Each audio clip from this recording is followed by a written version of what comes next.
तमाम शिक्षकगणों का मगध क्लासेज की यूट्यूब चैनल पे स्वागत है। कल की क्लास में हम लोग अध्ययन किए थे मनोविज्ञान के बारे में, और मनोविज्ञान के बारे में मैंने आपको कल की क्लास में बतलाया था। मनोविज्ञान के बारे में सबसे पहले बतलाने वाले वैज्ञानिक थे अरस्तु, जिन्होंने बतलाया था कि मनोविज्ञान आत्मा का विज्ञान है। इसके बाद आपके आते हैं 2 नंबर पे पंपोनोजी, इन्होंने बतलाया था मनोविज्ञान मन का विज्ञान है।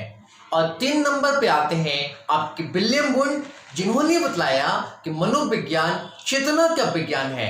और मनोविज्ञान का सबसे पहला प्रयोगशाला विलियम वुंड के द्वारा ही निर्माण किया गया था, इसलिए विलियम वुंड को प्रयोगात्मक पिता भी कहा जाता है मनोविज्ञान का। इसके बाद आपके आते हैं जेवी वाटसन। वाटसन का कहना है कि यदि बच्चे के व्यवहार में परिवर्तन हो जाए या पक्षी के या पशु के व्यवहार में परिवर्तन हो जाए तो वहां पे मनोविज्ञान प्रवेश हो जाता है। यानी कहने का अर्थ है कि जहां क्राइम होता है वहां पुलिस प्रवेश कर जाता है, उसी प्रकार से जहां व्यवहार होता है वहां मनोविज्ञान प्रवेश कर जाता है। तो आइए विद्यार्थी लोग, हम लोग कुछ आज प्रश्न सोल्व करेंगे। आपके स्टेट एग्जाम में 2 प्रकार के प्रश्न आएंगे। एक प्रश्न आते हैं तथ्यात्मक प्रश्न, जो आपके तथ्य या आंकड़ा पर आधारित होंगे, और एक प्रश्न आते हैं व्यवहारात्मक प्रश्न, जो आपके व्यवहार पर आधारित होंगे। तो सबसे पहले हम लोग देखेंगे तथ्यात्मक प्रश्न और उसके बाद देखेंगे व्यवहारात्मक प्रश्न। तो आइए हम लोग फर्स्ट प्रश्न को देखते हैं। देखिए, आपका फर्स्ट प्रश्न है मनोविज्ञान का बढ़ता क्रम है। यानी आपका प्रश्न है कि मनोविज्ञान का बढ़ता क्रम क्या है। तो मैंने आपको बतलाया कि मनोविज्ञान में सबसे पहले आपको कहा गया था मनोविज्ञान आत्मा का विज्ञान है। आत्मा के बाद कहा गया था मनोविज्ञान मन का विज्ञान है, और मन के बाद कहा गया था मनोविज्ञान चेतना का विज्ञान है, और चेतना के बाद क्या आया? व्यवहार। यानी व्यवहार सबसे पीछे आया। तो आइए हम लोग ऑप्शन को पढ़ते हैं। फर्स्ट ऑप्शन आत्मा, मन, व्यवहार, चेतना। देखिए, स्टेट के एग्जाम में विद्यार्थी लोग बहुत प्रेशर में होते हैं, वे पढ़ते हैं सबसे पहले आत्मा है, मन है, तो एक नजर देखें और सबसे अंतिम तक वो पूरे क्वेश्चन को नहीं देखते हैं, इसलिए वो फर्स्ट ऑप्शन को मार देंगे कि पहले आत्मा आया ही था, मन आया ही था, व्यवहार है ही, फिर चेतना है। यानी जब तक देखिए आप पूरे प्रश्न को नहीं पढ़ते हैं तब तक आप प्रश्न को नहीं बनाइए, क्योंकि यहाँ पे फर्स्ट ऑप्शन आपका गलत हो जाएगा। देखिए, एग्जामिनर जो होता है ना, वो आपको क्वेश्चन फंसाने की व्यवस्था सेट करता है, और फर्स्ट जब आप ऑप्शन देखते हैं तो आपको लगता है यही होता है, क्योंकि आप पूरे आंसर को नहीं देखते हैं। इसलिए आप स्टेट एग्जाम में पूरे आंसर को देखकर जवाब लगाइए, पूरे ऑप्शन को पढ़िए। फर्स्ट नंबर पे क्या है? आत्मा, दूसरे नंबर पे मन, तीसरे नंबर पे चेतना, और सबसे लास्ट में क्या है आपका? व्यवहार। यानी इसका करेक्ट आंसर क्या होगा आपका? बी। यानी सबसे पहले नंबर पे आपका आत्मा आया, उसके बाद मन, और तीसरा चेतना, और चौथा क्या है? व्यवहार। आइए हम लोग सेकंड क्वेश्चन पढ़ते हैं। आत्मा का विज्ञान नहीं है मनोविज्ञान, इस बात को किसने बतलाया? कौन से मनोवैज्ञानिक बतलाए कि मनोविज्ञान जो है वो आत्मा का विज्ञान नहीं है? तो मैंने आपके कल की क्लास में बतलाया था कि मनोविज्ञान आत्मा का विज्ञान है, इस बात को बतलाया थे अरस्तु, और इनके समर्थक थे प्लेटो, डेकार्टे और रुडोल्फ गॉगिन। तो अब यहाँ पे आपको पूरे तथ्य देखिए, तथ्यात्मक प्रश्न का जवाब आप तभी दे पाएंगे जब आपको तथ्य या आंकड़ा याद होगा। तो यहाँ पे आत्मा का विज्ञान कहने वाले थे अरस्तु, डेकार्टे और प्लेटो। आइए देख लेते हैं कौन नहीं है। तो आत्मा का विज्ञान नहीं है, इस बात को कौन कहे थे? अरस्तु तो बोले थे कि आत्मा का विज्ञान है, तो इसका आंसर नहीं होगा। प्लेटो भी बोले थे आत्मा का विज्ञान है, ये भी नहीं होगा। स्किनर, देखिए स्किनर यानी नर नहीं था वहां पे कोई, इसलिए आपका आत्मा का विज्ञान नहीं बतलाने वाला कौन है? स्किनर, क्योंकि डेकार्टे तो बतलाया था। अरस्तु आत्मा के विज्ञान कहने वाले थे और समर्थक थे डेकार्टे, प्लेटो और रुडोल्फ गॉगिन। तो किसने नहीं कहा? तो स्किनर ने नहीं कहा कि मनोविज्ञान जो है वो आत्मा का विज्ञान नहीं है। इसका आंसर होगा विद्यार्थी लोग 2। आप लोग अच्छी तरह से मनोविज्ञान को समझिए और मनोविज्ञान से रिलेटेड आपके स्टेट एग्जाम में पिछले बार भी 2 प्रश्न पूछे थे, या पेपर 1 हो या पेपर 2 हो। आप क्वेश्चन को जब पढ़ जाइएगा अच्छी तरह से, जवाब भी आप अच्छे दीजिएगा। अभी मैं आपको तथ्य के आधार पर बता रहा हूं, जब मैं व्यवहारात्मक प्रश्न बताऊंगा तो मैं आपको व्यवहार के आधार पर बताऊंगा और सारे प्रश्न को जाकर आप सही जवाब देंगे, ये हमारा दावा है। तो आइए हम लोग आगे बढ़ते हैं। मनोविज्ञान के पिता कौन है? देखिए विद्यार्थी लोग, मनोविज्ञान का पिता सिर्फ पूछा आपसे। फर्स्ट ऑप्शन है विलियम वुंड, अरस्तु, वाटसन और हल। देखिए पिता करके आपके बहुत सारे क्वेश्चन आएंगे, तो यदि आपका सिंपल है कि मनोविज्ञान का पिता कौन है, आपका यहां पे सिंपल प्रश्न है कि मनोविज्ञान का पिता कौन है, तो मनोविज्ञान के बारे में सबसे पहले किसने बतलाया था? अरस्तु।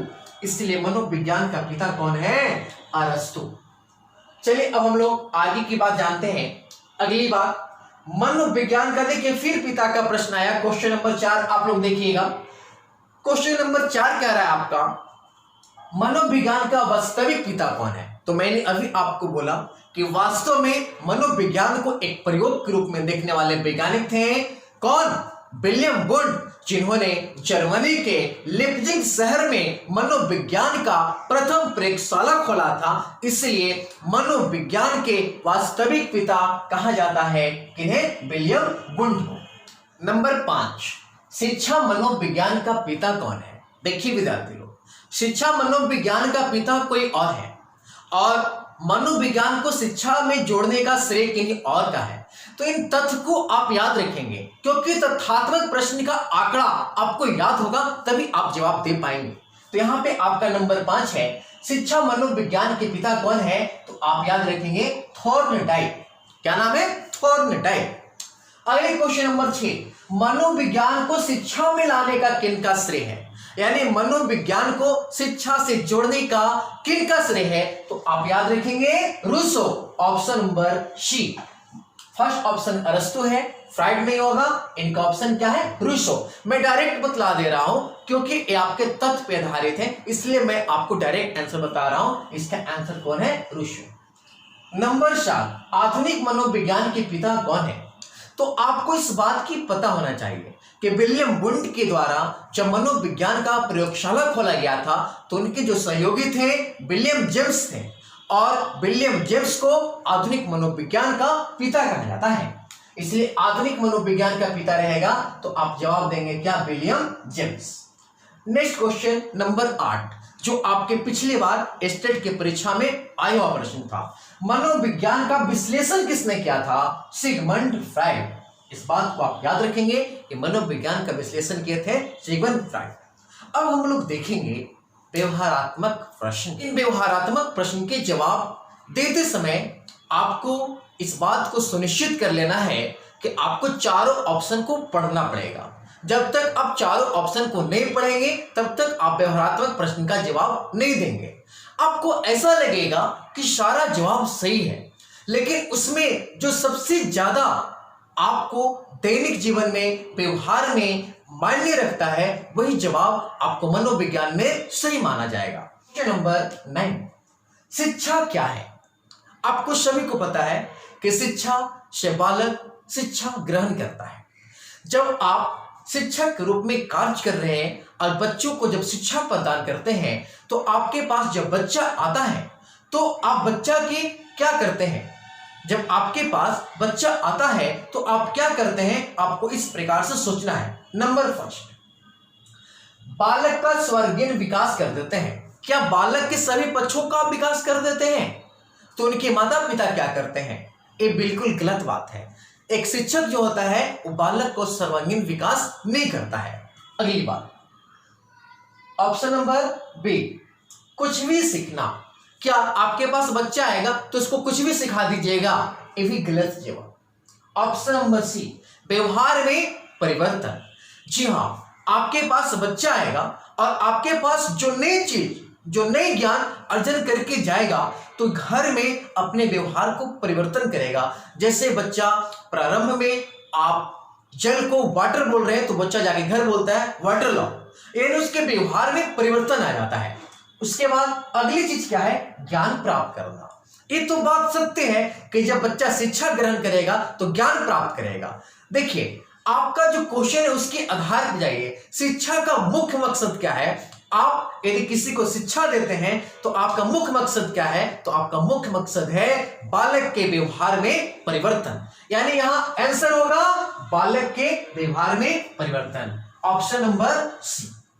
ऐसा नहीं कि बच्चा का सर्वांगीण विकास कर दीजिएगा, कुछ भी नहीं सिखाइएगा, बच्चा खूब ज्ञानी हो जाएगा, ऐसा नहीं होता है। आप एक शिक्षक के रूप में बस बच्चों को आप क्या कर सकते हैं, उसके व्यवहार में परिवर्तन कर सकते हैं शिक्षक के द्वारा, इसलिए आपका आंसर होगा व्यवहार में परिवर्तन।